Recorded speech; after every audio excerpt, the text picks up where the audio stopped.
৫৫তম মহান স্বাধীনতা ও জাতীয় দিবস উপলক্ষে সাভারের জাতীয় স্মৃতিসৌধে বীর শহীদদের আত্মদানের প্রতি শ্রদ্ধা জ্ঞাপন করছে বিভিন্ন রাজনৈতিক ও সামাজিক সংগঠন সহ সর্বস্তরের মানুষ। দর্শক সেখানে আছেন সহকর্মী মোহন ইসলাম, যুক্ত হচ্ছেন তিনি আমাদের সঙ্গে।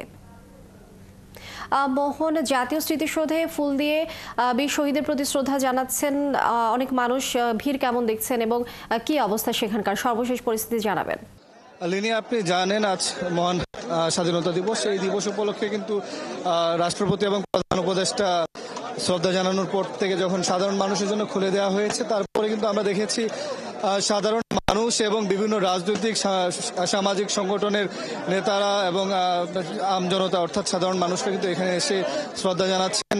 এই মুহূর্তে কিন্তু আমরা দেখেছি বিএনপি অর্থাৎ বাংলাদেশের বৃহৎ রাজনৈতিক দল যেটি রয়েছে তারা আনুষ্ঠানিকভাবে এখানে শ্রদ্ধা জানিয়েছে। বিএনপির পক্ষ থেকে আপনার স্থায়ী কমিটির সদস্য মির্জা আব্বাস, তিনি তার নেতৃত্বে একটি দল যেটিতে ছিলেন বিএনপির সিনিয়র যুগ্ম মহাসচিব রুহুল কবির রিজভী, ছিলেন ঢাকা জেলা সভাপতি আবু আশফাক এবং ঢাকা জেলার সাধারণ সম্পাদক নিপুণ রায় সহ আমানুল্লাহ আমান সহ কেন্দ্রীয় নেতাদেরকে আমরা দেখতে পেয়েছি।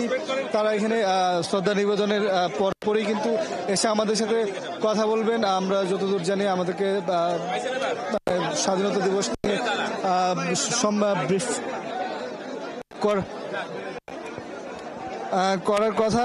আমি একটু যদি দেখাই যে বিএনপির যারা নেতাকর্মী রয়েছে তারা সবাই কিন্তু এখানে ভিড় করেছে তাদের শ্রদ্ধা জানানোর জন্য। এরপর পরই কিন্তু এনসিপি অর্থাৎ জাতীয় নাগরিক পার্টির যারা নেতাকর্মী রয়েছে তাদেরও এখানে এসে শ্রদ্ধা জানানোর কথা রয়েছে।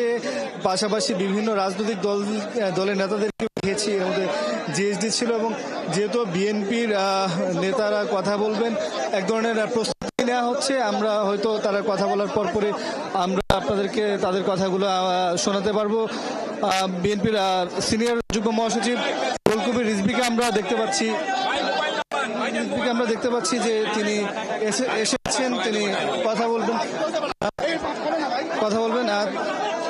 আমরা তার কথা আপনাদেরকে শোনাতে পারবো। আসলে স্বাধীনতা দিবসে বিএনপি কি বলছে এবং শ্রদ্ধা নিবেদনের এখানে আসলে বিএনপির নেতাকর্মী যারা রয়েছেন তারা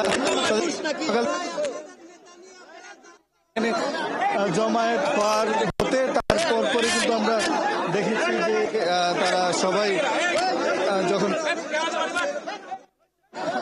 তাদের শ্রদ্ধা জানাতে নেতারা ঢাকা জেলা থেকে শুরু করে কেন্দ্রীয় এবং বাকি যারা রয়েছেন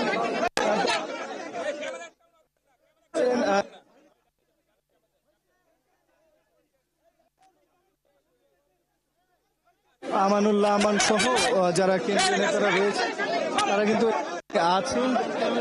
তারা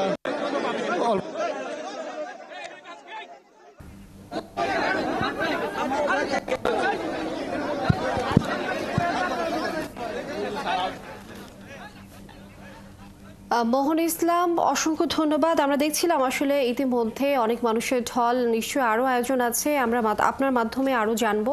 আপনি যুক্ত থাকুন আমাদের সঙ্গে।